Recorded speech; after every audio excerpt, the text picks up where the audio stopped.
जय श्री राम दोस्तों। प्रस्तुत है आज का रामचरितमानस पाठ। रहे तहाँ दुई रुद्र गण ते जानहि सब भेव, विप्रवेश देखत फिरहि परम कौतुकी तेव।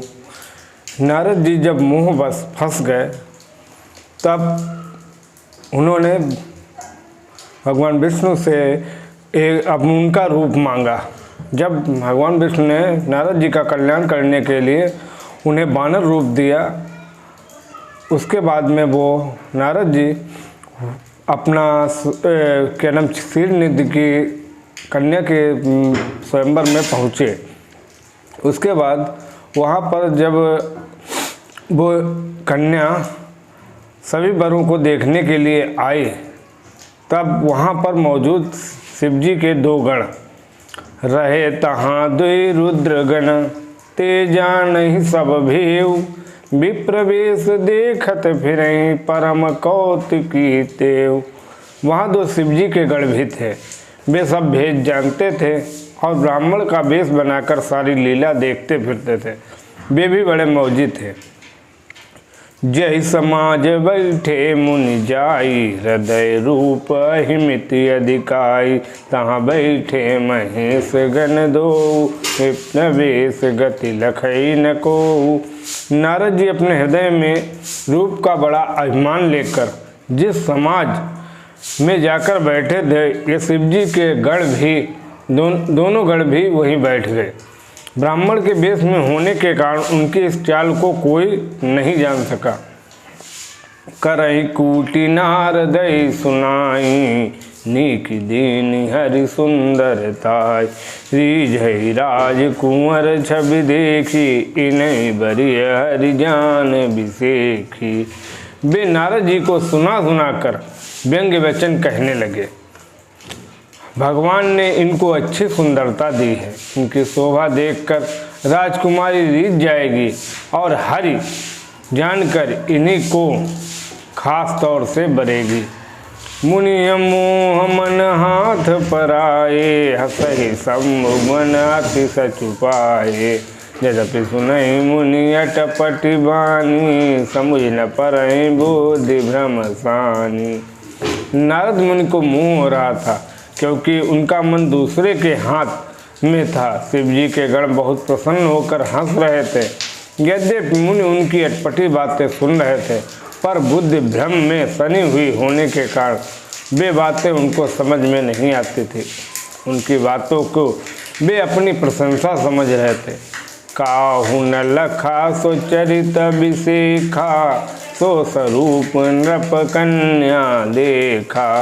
मरकट बदन भयंकर देहि, देखत हृदय क्रोध भागते ही। इस विशेष चरित्र को किसी ने भी नहीं जाना। केवल राजकन्या ने नारद जी का वह रूप देखा। उनका बंदर सा मुँह और भयंकर शरीर देखते ही कन्या के हृदय में क्रोध उत्पन्न हो गया। सखी संग लई कुंवर तब, सखी संग लई कुंवर तब, चली जनु राज मराल। देखत फिरहि महीप सब, कर सरोज जयमाल। तब राजकुमारी सखियों को साथ में लेकर इस तरह चली मानो राजहंसिनी चल रही हो। वह अपने कमल जैसे हाथों में जयमाला लिए सब राजाओं को देखती हुई घूमने लगी। जहीं दिस बैठे नारद फूली, सो दिस तीन बिलो की बोली। पुनि पुनि मुनि उकसहि अकुलाई, देख दशा हरिगण मुस्काई। जिस ओर नारद जी रूप के गर्व के में फूले बैठे थे, उस ओर उसने भूल कर भी नहीं ताका। नारद मुनि बार बार उचकते और छटपटाते हैं। उनकी दशा देखकर शिव जी के गण मुस्कुराते हैं। धरि नृप तनु तहाँ गयउ कृपाला, कुंवर बिहरसि बेलेउ जयमाला। दुल्हन ले गए लक्ष्य निवासा, नृप समाज सब भयउ निराशा। कृपाल भगवान भी राजा का शरीर धारण कर वहाँ जा पहुँचे। राजकुमारी ने हर्षित होकर उनके गले में जयमाला डाल दी। लक्ष्मी निवास भगवान दुल्हन को ले गए। सारी राजमंडली निराश हो गई। मुनि अति विकल मोह मतिनी नाठी, मन गिर गई झूठी जनु गांठी। तब हरगन बोले मुस्काई, निज मुख मुकुर बिलो कहु जाहि। मोह के कारण उनकी बुद्धि नष्ट हो गई थी, जिससे वे राजकुमारी को गई देख बहुत ही विकल हो गए, मानो गांठ से छूटकर मणि गिर गई हो। तब शिवजी के गणों ने मुस्कुराकर कहा, जाकर दर्पण में अपना मुंह तो देख लीजिए। अस कही दो भागे भय भारी, बदन दीखे मुनि बारी निहारी।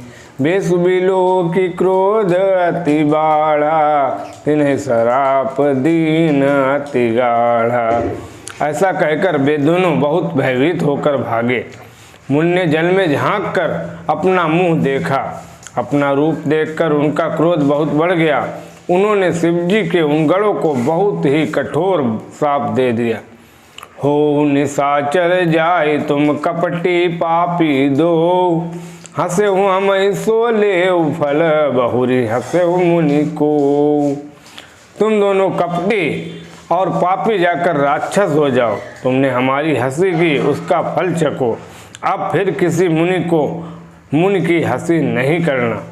पुनि जल दीख रूप निज पावा, तदपि हृदय संतोष नावा। हरकत अधर कोप मन माही, सपद चले कमलापति पाही। मुनि ने फिर जल में देखा तो उन्हें अपना असली रूप प्राप्त हो गया। तब भी उन्हें संतोष नहीं हुआ। उनके होंठ भड़क रहे थे और मन में क्रोध भरा था। तुरंत ही वे भगवान कमलापति के पास चले। देखऊँ श्राप की मरी हूँ जाय, देहऊँ श्राप की मरी हूँ जाई। जगत मोरी उपहास कराई, बीचई पंथ मिले धनुजारी। संग रमा सोई राजकुमारी। मन में सोचते जाते थे, जाकर या तो सांप दूंगा या प्राण दे दूंगा। उन्होंने जगत में मेरी हंसी कराई। दैत्यों के शत्रु भगवान हरि उन्हें बीच रास्ते में ही मिल गए। साथ में लक्ष्मी जी और वही राजकुमारी थी। बोले मधुर बचन सुर साई, मुनि कहाँ चले बिकल की नाई। सुनत बचन उपजाति क्रोधा, माया बस न रहा मन बोधा। देवताओं के स्वामी भगवान ने मीठी वाणी में कहा, हे मुनि, व्याकुल की तरह कहाँ चले। ये शब्द सुनते ही नारद को बड़ा क्रोध आया। माया के वशीभूत होने के कारण मन में चेत नहीं रहा। पर संपदा सकऊँ नहीं देखी, तुमरे ईर्षा कपट विसेखी। मतत सिंधु रुद्रई बहुरायहु, सुरन प्रेरी विष पान करायहु।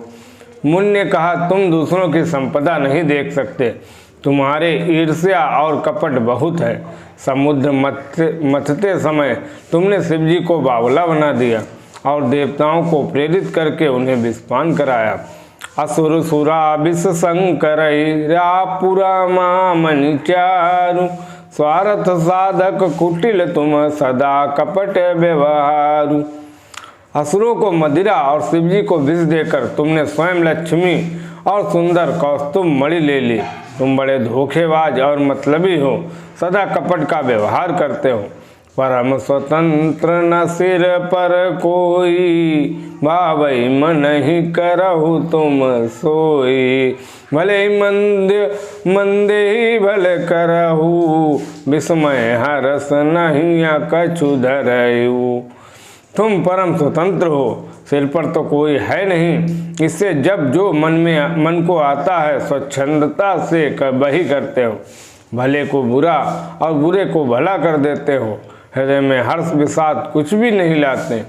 डहकी डहकी पर चेहु सब काहू, अति असंक मन सदा उछाहू। कर्म शुभा शुभ तुम्हें न बाधा, अब लगी तुम्हें न काहू साधा। सबको ठग कर परख गए हो, अत्यंत निडर हो गए हो, इसी से ठगने के काम में मन में सदा उत्साह रहता है।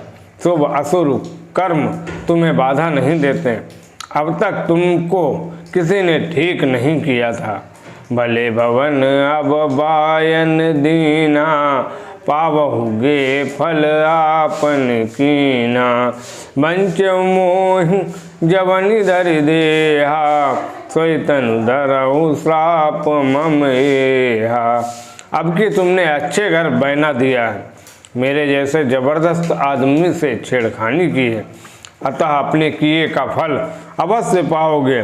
जिस शरीर को धारण करके तुमने मुझे ठगा है, तुम भी वही शरीर धारण करो, ये मेरा साफ है। कपियाकृति तुम कीन हमारी, करी है किस सहाय तुम्हारी। मम अपकार कीन तुम बारी, नारी बिरह तुम शोभ हो सुदुखारी। तुमने हमारा रूप बंदर का बना दिया था, इससे बंदर ही तुम्हारी सहायता करेंगे।